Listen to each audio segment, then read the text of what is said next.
Oke, lanjut ya. Jadi tadi gue bilang bahwa sentimennya adalah bearish menuju netral.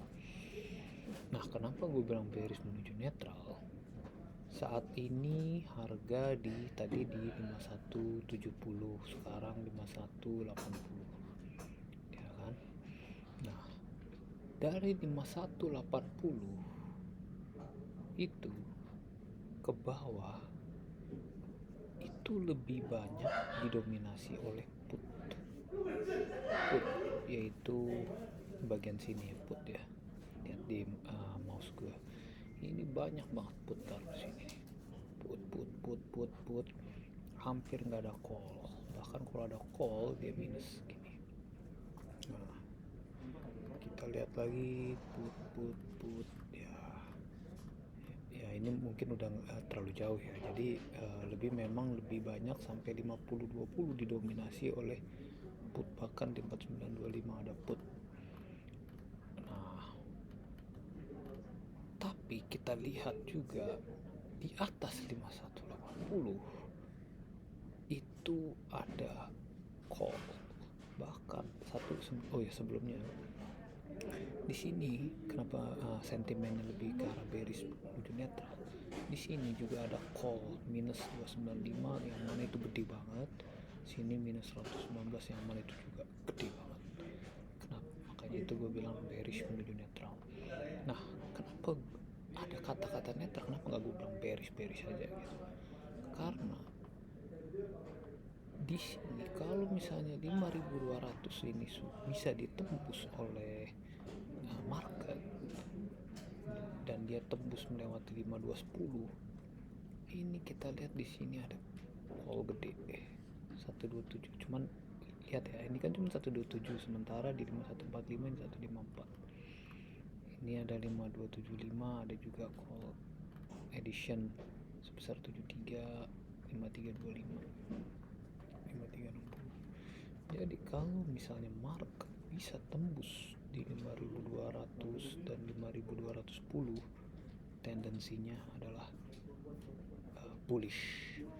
Tapi kemungkinan itu kecil karena 295 minus call 295. Tapi ya yang namanya market kita nggak ada yang tahu. Yang penting kita ikutin aja, kalau dia sukses tembus di 5200 ya udah kita ambil, siap-siap ambil posisi buy aja.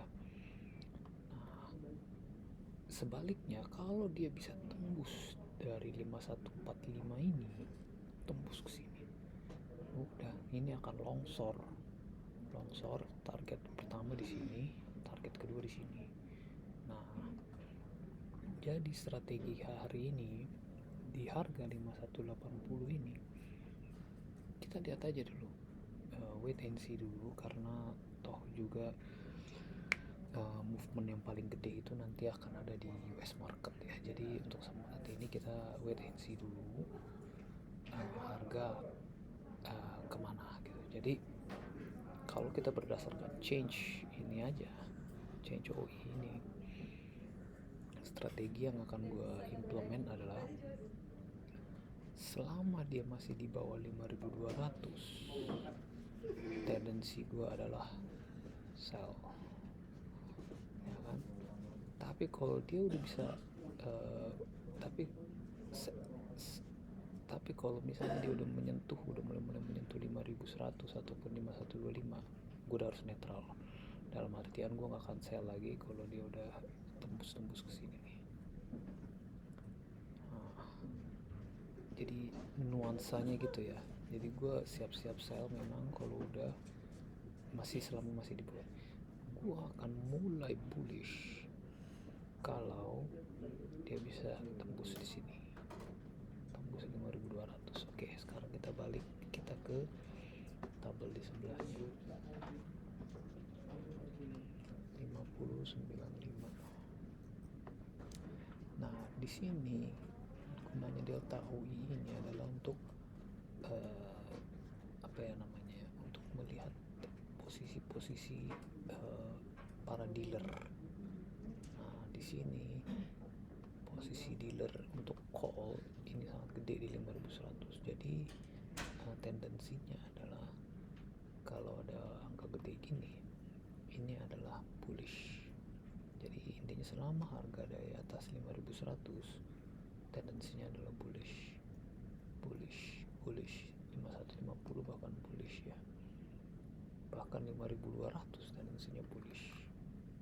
Nah ini juga alasan kenapa dia ininya netral gitu loh.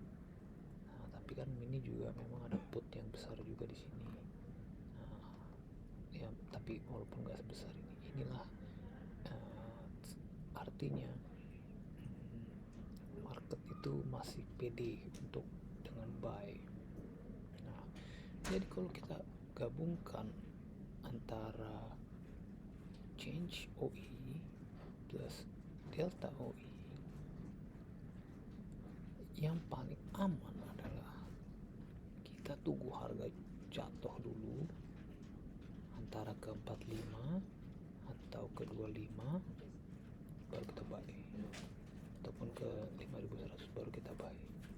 Itulah yang paling aman dibanding kita ambil sell ternyata harga nggak turun, dia malah naik gitu. Nah gitu juga sebaliknya, yang lebih aman nomor 2, kita kalau bisa tembus 5200 kita udah siap-siap ambil buy.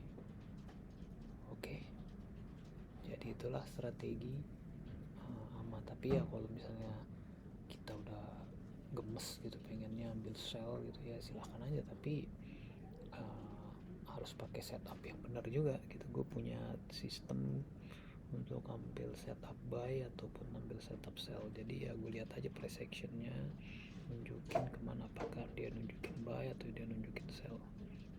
Oke, jadi gitu untuk strategi kita hari ini, dan begitulah cara